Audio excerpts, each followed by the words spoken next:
Good day, I'm Norman Wildberger. In this video we're going to look at the projective quadruple quad formula, which is a projective analog of the regular quadruple quad formula and somewhat related but somewhat more complicated. So let me start by reminding you about the affine situation. And we'll have a little bit of a review of some important formulas and results that we've already established that we will need to understand this projective quadruple quad formula. So we're looking at the affine one-dimensional situation, points A1, A2 like this, fundamental notion of the quadrants between 2 points. Quadrants between these 2 points is just the difference between the coordinates squared. Now if we have 3 points, we have a third point, say A3, then we have 3 quadrants between these 3 points, and they satisfy the triple quad formula, which is really the fundamental formula in the subject. Q1 plus Q2 plus Q3 squared equals 2 times Q1 squared plus Q2 squared plus Q3 squared. And then we had an extension of that to 4 points, where we add a fourth point, A4. Now, between these 4 points, there are in fact 6 quadrants, but there's only 4 of them that are involved here. And those quadrants are the quadrants from A1 to A2, and then from A2 to A3, from A3 to A4, and back from A4 to A1. So cyclically going around a particular direction, A1, A2, A3, A4. So if we call those Q1, Q2, Q3, and Q4, then they are related by this particular formula, Q1 plus Q2 plus Q3 plus Q4 all squared minus 2 times Q1 squared plus Q2 squared plus Q3 squared plus Q2 squared. That all squared equals 64 times Q1, Q2, Q3, Q4. It's a pretty big formula, but it's just the way things are. It's just what happens when you have 4 points on a line and you're interested in the relationship between 4 quadrants formed by going cyclically around. So these are 2 fundamental formulas that we want to generalize to the projective situation. Motivated by those 2 formulas, we introduced 2 special functions. The first one we called Archimedes function. So A of little a, b, c was just the difference between the left and the right-hand side of the triple quad formula. And this difference could also be rewritten in an asymmetrical form as 4ab minus a plus b minus c squared. This is actually a little bit more efficient for calculation by hand. And we'll say that 3 numbers a, b, and c form a quad triple precisely when we apply Archimedes function to them, we get 0. In other words, when they satisfy the triple quad formula. And similarly, we take the difference between the left and the right-hand sides of the quadruple quad formula and define Q of A, B, C, D to be that difference. We could call that the quadruple quad function. Okay, and these quantities have, we saw, interesting geometrical interpretation in 1 dimension higher. So they originate as results for points on a line, but they end up, somewhat miraculously, telling us very important things about what's happening in 2 dimensions. In particular, Archimedes function basically controls the area of a triangle with side quadrants as Q1, Q2, and Q3. So this particular expression, if we plug in Q1, Q2, and Q3, we get what we call the quadria of the triangle, which was 16 times the square of the area. And similarly, the quadruple quad function played a role when we were talking about the quadria of a cyclic quadrilateral, one that was contained in a circle. So although the quadria wasn't exactly this, there was some formula for the quadria that utilized this thing in a sort of a major way. So the basic idea is that even though these things come from one-dimensional situations, 3 points and 4 points in the one-dimensional affine situation, they nevertheless end up having important meaning and interpretation in 2 dimensions.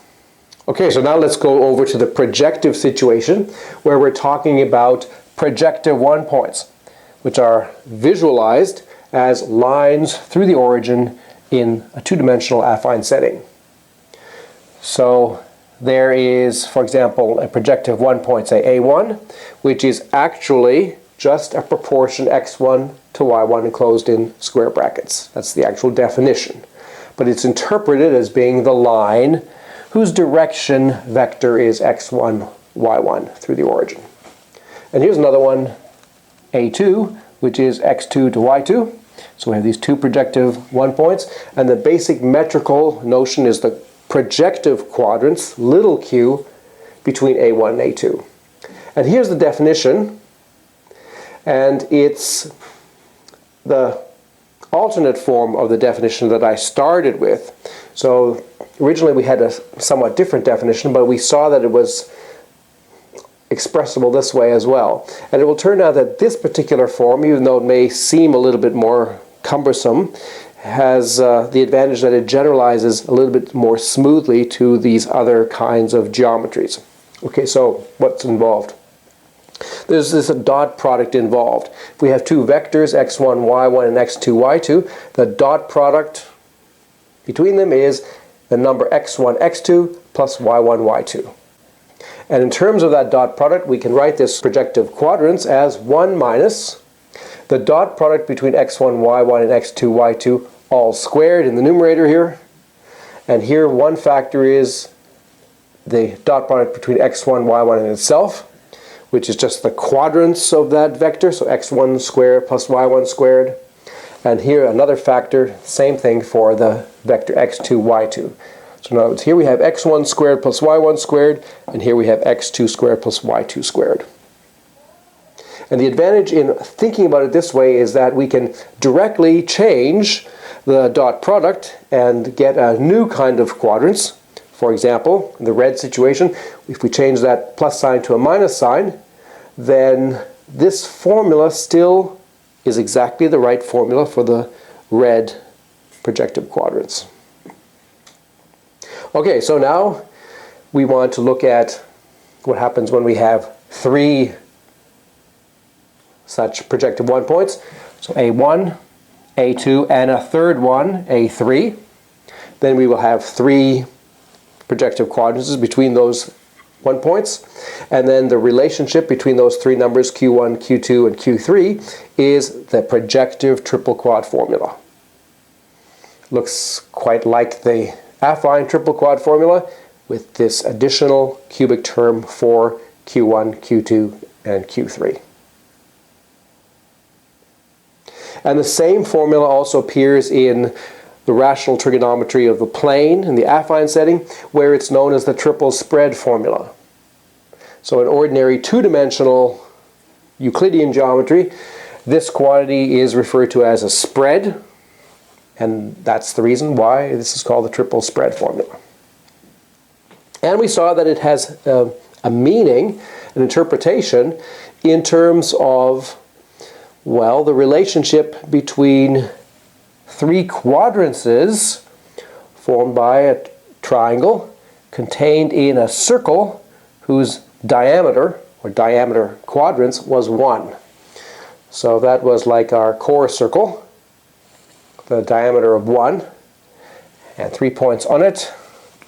Then the three quadrants, Q1, Q2, and Q3, capital Q1, Q2, and Q3, turn out to satisfy exactly this relation. So again, we start with something that's really a one-dimensional situation in the projective setting, and we end up getting an important formula that applies for two-dimensional Euclidean geometry. So this is the analog of the ordinary triple quad formula. A natural question is, what is the projective analog of the quadruple quad formula, involving 4 projective 1 points? So before we get to 4 points, let's just introduce this terminology for a function that captures the projective triple quad formula. We'll call this the triple spread function. S of ABC is just the difference between the left and the right hand sides of this projective triple quad formula. Or if you like, the triple spread formula. And parallel to what we did for quadrances, we'll say that a set of three numbers, A, B, and C, is a spread triple if it satisfies this projective triple quad formula. In other words, if capital S of A, B, C equals 0. Okay, so now we can imagine having four projective 1 points. For example, A1, 3, 1, A2, 1 to 2, A3, minus 1 to 1, and A4, 3 to 2. So we've seen these projective 1 points before, and we've calculated already a few of these projective quadrances between them. So if we denote by Q1 the quadrants between A1 and A2, between here and here, that turned out to be a half. Between A2 and A3 is 9/10. Between A3 and A4 is 25 over 26. And between A4 and A1 is 9 over 130. And you can check the formulas, make sure that those are correct. So what we're really interested in here is the question, what is the relationship between these four numbers? In the sense that if you knew three of them, could you figure out what the fourth one is? Or at least narrow it down to a small list of possibilities. So this is another great exercise for you to do if you're an aspiring mathematician or you just want a challenge to see if you can figure out what is the relation in general between these four projective quadrances formed by four projective 1 points. The projective analog of the quadruple quad formula. It's a bit of a challenge. It's not so easy. It'll probably be a day's work or maybe even more. But it's a great thing for you to do. So have a go.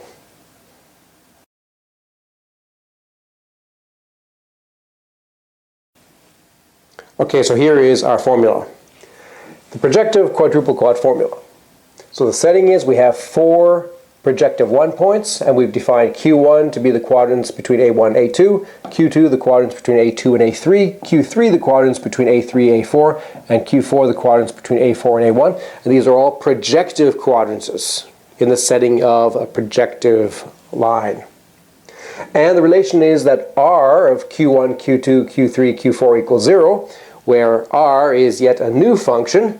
It's this one. So it's defined in terms of what it does to numbers A, B, C, and D. So let's have a look at it. It's quite an imposing formula, but it's a sort of God-given relation in mathematics. It's sort of central algebraic relation that just sits right there at the heart of one-dimensional geometry. So it's A plus B plus C plus D all squared minus 2 times A squared plus B squared plus C squared plus D squared. So that's already kind of familiar from the affine quadruple quad formula. But now we have some cubic terms and also a quartic term. So minus 4 times the product of all the possible products of three of them, ABC plus ABD plus ACD plus BCD, plus 8 times ABCD. And now all of that squared minus 64 ABCD times 1 minus A, 1 minus B, 1 minus C, 1 minus D. So if we take these four quadrances, plug it in here, we're going to get 0. Which is to say, another way of saying that is that this quantity here, this thing squared, equals 64 ABCD times this thing here. So for example, the four numbers that we obtained, 1/2, 9/10, 25, 26, 9 1/30, if you plug them into here, you will get 0.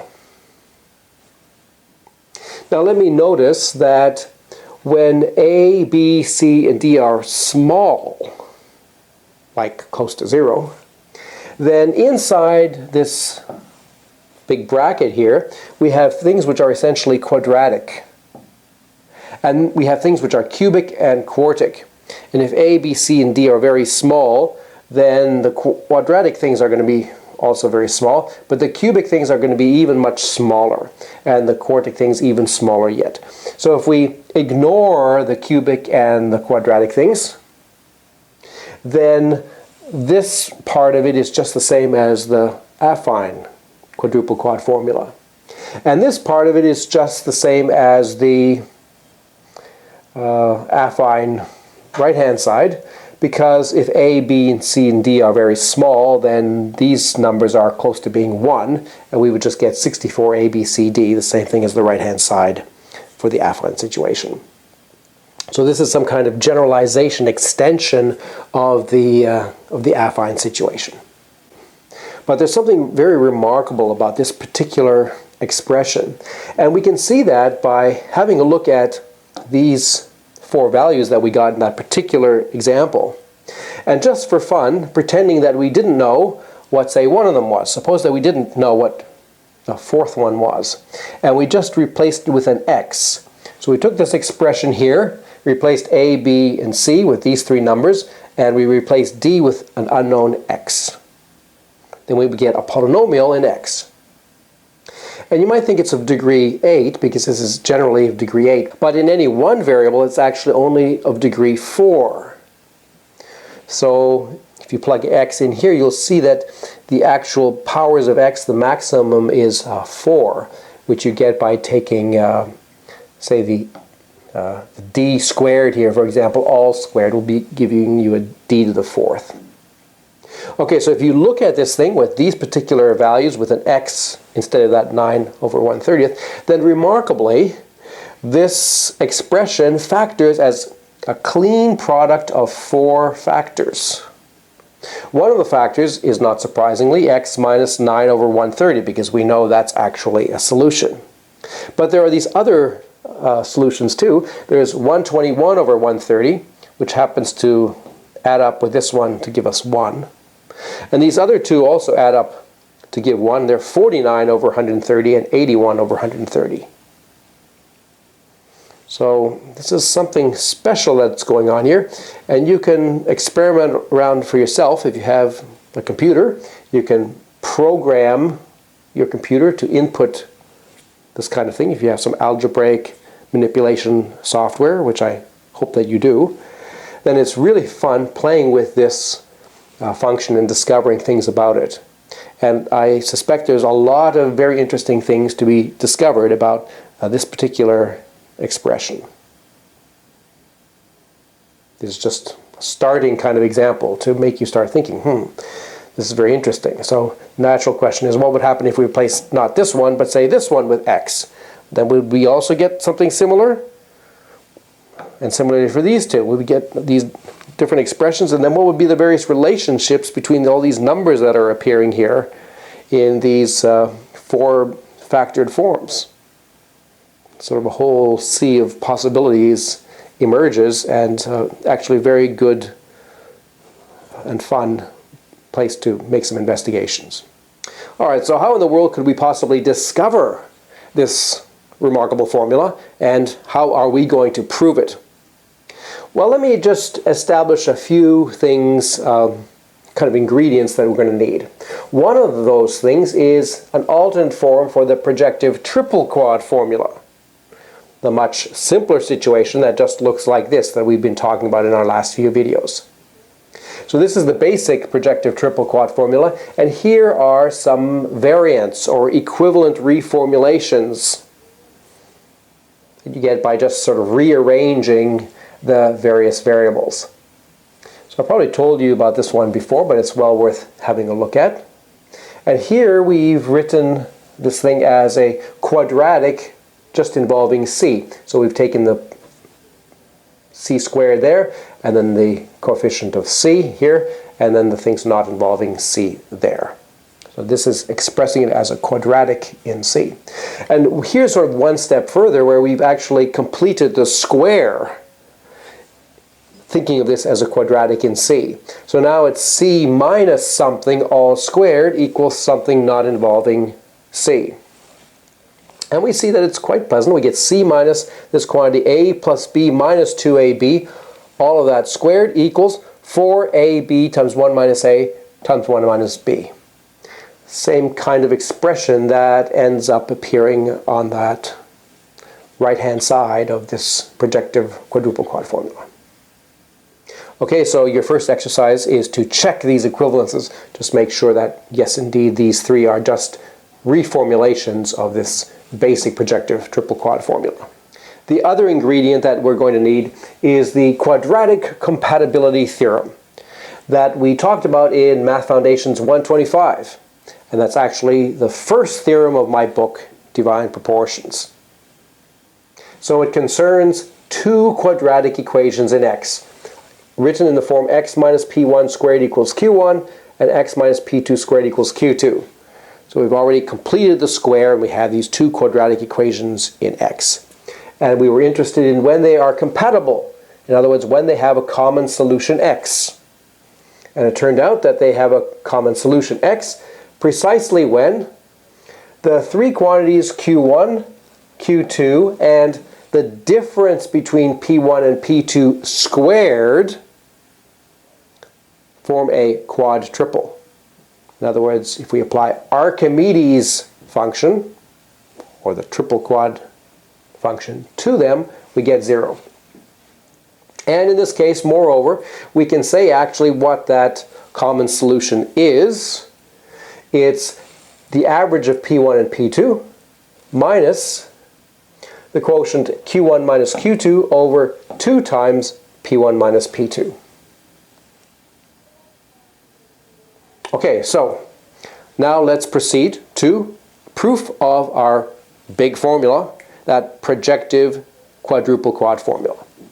So the setup is we have 4 projective 1 points, A1, A2, A3, A4, and here are the 4 projective quadrances that we're interested in, Q1, Q2, Q3, Q4 as before. And we're going to define one more additional projective quadrants, the quadrants between A1 and A3. And we're going to call that P. And we're going to observe that then Q1, Q2, and P are forming a spread triple because they're really concerned with the 3 points A1, A2, and A3. From A1 to A2 we have Q1, from A2 to A3 we have Q2, and from A3 to A1 we have what we're calling P. So these three numbers necessarily satisfy the projective triple quad formula. Similarly, the points A3, A4, and A1 give us another 3 projective quadrances that satisfy that same formula. So Q3, Q4, and P are another spread triple. So this is the basic strategy. In fact, it's the same strategy that we used back in the affine case when we went from the triple quad formula to the quadruple quad formula. We're just following the same procedure here. So there's nothing really dramatically different.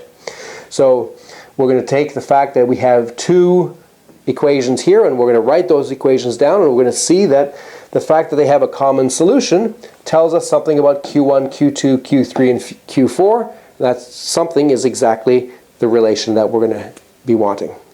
Alright, so let's see how to put these various things together to get our projective quadruple quad formula. Here it is right here. This is what we're aiming for.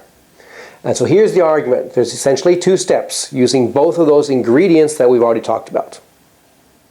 So the first thing to do is to write down the fact that Q1, Q2, and P satisfy the projective triple quad formula. But we're going to write that formula down in that alternate form that we called star a few slides back, where it's now a quadratic equation, P minus something all squared equals something not involving P. Okay, so there's P minus Q1 plus Q2 minus 2 Q1 Q2. All of that squared equals 4 Q1 Q2, 1 minus Q1, 1 minus Q2. And similarly, the other spread triple was P, Q3, and Q4. So we have an exactly parallel equation involving Q3 and Q4 instead of Q1 and Q2. Right, so now we have 2 quadratic equations which visibly have a common solution P. Right? So that's exactly the situation of the quadratic compatibility theorem. The quadratic compatibility theorem says that there must then be a relation between this number, and the difference between these two numbers squared.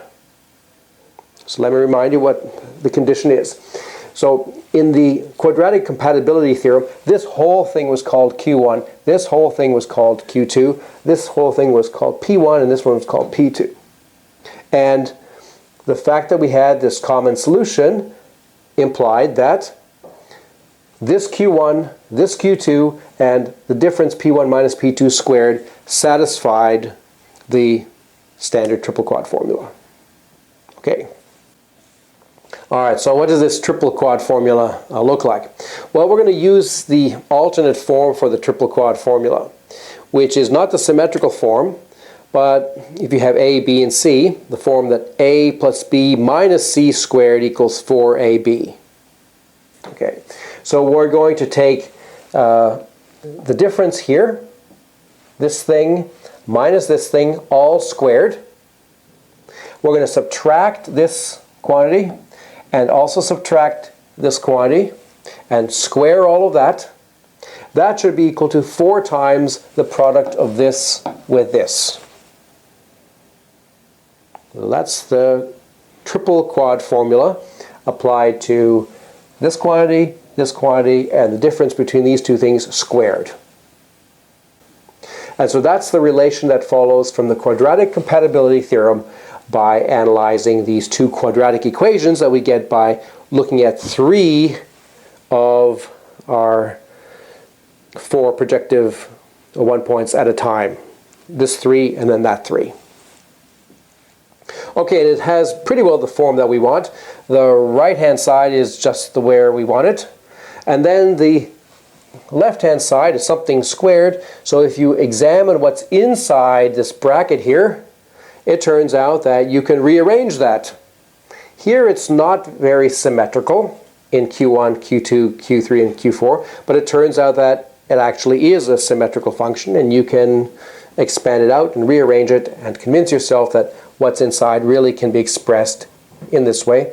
The sum of the q's squared minus 2 times the sum of the squares of the q's minus 4 times the sum of triples of the q's plus 8 times the product of all 4 q's.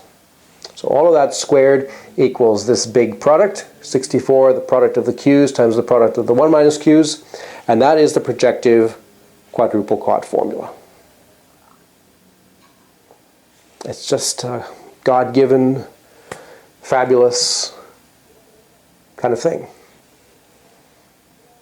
And it's not something to be scared of. Okay? This is the direction that mathematics is kind of going to go. Okay? There are going to be more and more of these kinds of formulas. 100 years from now, this will be like a baby formula, almost trivial. Okay? We're going to see a lot more and more bigger and bigger and bigger formulas that we really need our computers to help us manipulate them and understand them and work with them. But they're going to really be the core of understanding higher and higher and more complicated and deeper relationships. Okay, so this projective quadruple quad formula, or this projective quadruple quad function, R, has very interesting properties. And here's a few exercises that will allow you to investigate some of those properties. And they're all related with what happens when you replace A with 1 minus A. That's sort of an important kind of symmetry. And this is quite a remarkable relation here that I want you to investigate. See if you can prove this algebraically. That R of 1 minus A, 1 minus B, 1 minus C, 1 minus D is actually the same as R of A, B, C, D. So if you replace each of A, B, C, and D with 1 minus them, then those 4 numbers also satisfy this projective quadruple quad formula. In this next exercise, show that if one of these 4 numbers is a half, then you can replace any one of these numbers, say A, with 1 minus A, and the R function doesn't change. And in the same kind of spirit, show that you can always replace 2 of them, say A and B, with 1 minus A and 1 minus B, and the quantity does not change. independent of whether one of them is a half or not. So this is actually a stronger result than this one, because if you know this one, then you know this one as well. And you might like to see if you can find out some additional aspects of this function. My guess is there's all kinds of interesting things to be discovered, and I'm happy if you tell me some cool things that you can figure out. Okay, in our next video we're going to see why this function r and this projective quadruple quad formula is so interesting, even for two-dimensional ordinary Euclidean geometry. We're going to see that it sheds light on a very classical topic that has been studied for centuries, which is if you have a cyclic quadrilateral, what is the radius of the circle that it's sitting on? Or for us, what is the quadrants or circumquadrants of that circle? So it turns out that this projective quadruple quad formula is intimately connected with this question. Very interesting development. So I hope you'll join me for that. I'm Norman Wildberger. Thanks for listening.